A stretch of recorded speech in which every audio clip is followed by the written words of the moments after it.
I'm Pande Mahendri Pramadewi, teacher at SMK Negeri 1 Denpasar, and my groupmate Gede Sudiarta, teacher at SMK 5 Denpasar. On this video, we are going to tell you about our CS50 final project.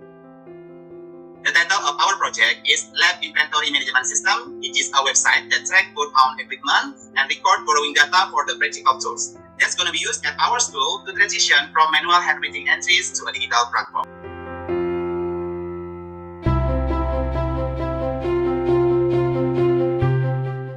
Here's the loading page, and user also can reset the password.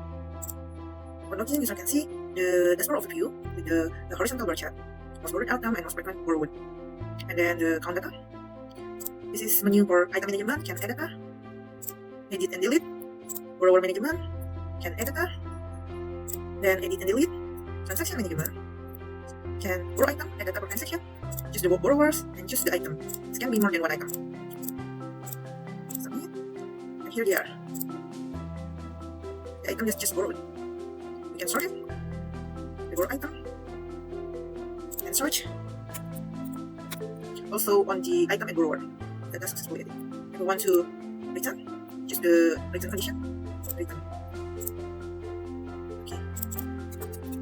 The drone is written with fair return. You can edit and delete. Maybe delete. Here, the data already deleted. Also report, choose the starting date. Maybe for this one. So, generate report. Get the report and we can download it. Okay, go back and edit profile for display name. Go back, can update it, change the password. Also can log out. Thank you for watching.